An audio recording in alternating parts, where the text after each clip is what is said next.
পড়ছি দেখ খোকার বুদ্ধি।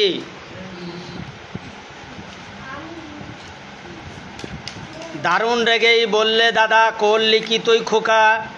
আঁকার কথা প্রজাপতি আঁকলি শুয়েও পোকা। পুজোর ছুটি পরেই খাতা দিবি যখন জমা, স্কুলেতে স্যার কি তোকে করবে তখন ক্ষমা।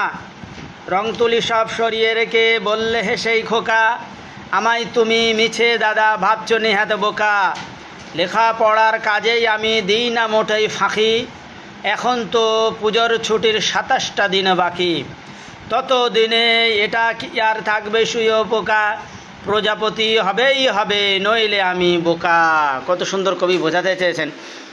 আমাদের সময় ভালো খাবার পড়েছি, সুকান্ত ভট্টাচার্যর লেখা, তারপরে কাতুকুতু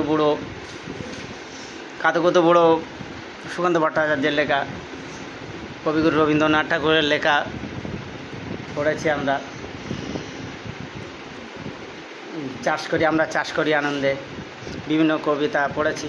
মাইকেল মধুসূদন দত্তের কবিতা পড়েছি, কিন্তু প্রচণ্ড কঠিন, উচ্চারণ করতে কষ্ট হতো তখন। এই যে কবিতার ভিতরে আমরা দেখতে পাচ্ছি, বাচ্চাটা নেহা তো বলছে যে আমি বোকা নই, আমি শুয়ে বোকা, অর্থাৎ জোড়ালি এঁকেছি তাকে। ২৭ দিন এখনও পুজো ছুটি, ২৭ দিনের ভেতরে শুয়ে বোকা জোড়ালি হয়ে যাবে। কথাটা সঠিক বলেছে, এটা একদম 100% সায়েন্টিফিক হয়ে সত্য কথা, বিজ্ঞানের কথা, যে শুয়ে বোকা থেকে জোড়ালি হয়। কিন্তু ওটা ছবিতে বলেছে, যে ছবিতে এঁকেছে, কিন্তু এত সুন্দর করে বলেছে। মজার বিষয় এগুলো, মজার ফান, খুবই ভালো, যুক্তিপূর্ণ।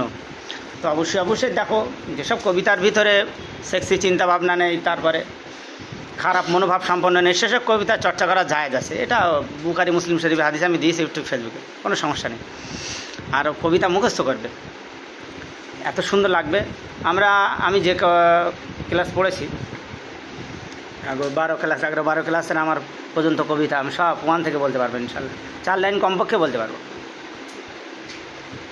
তো বিশেষ করে এই নিয়ে একদিন একটা ভিডিও বানাবো ইনশাল্লাহ। চেষ্টা করতে হবে সবসময় বেশি পড়তে হবে, পড়ার বেশ তৈরি করে। বলে এটা মুখস্থ হয়েছে কার? আলিনুর।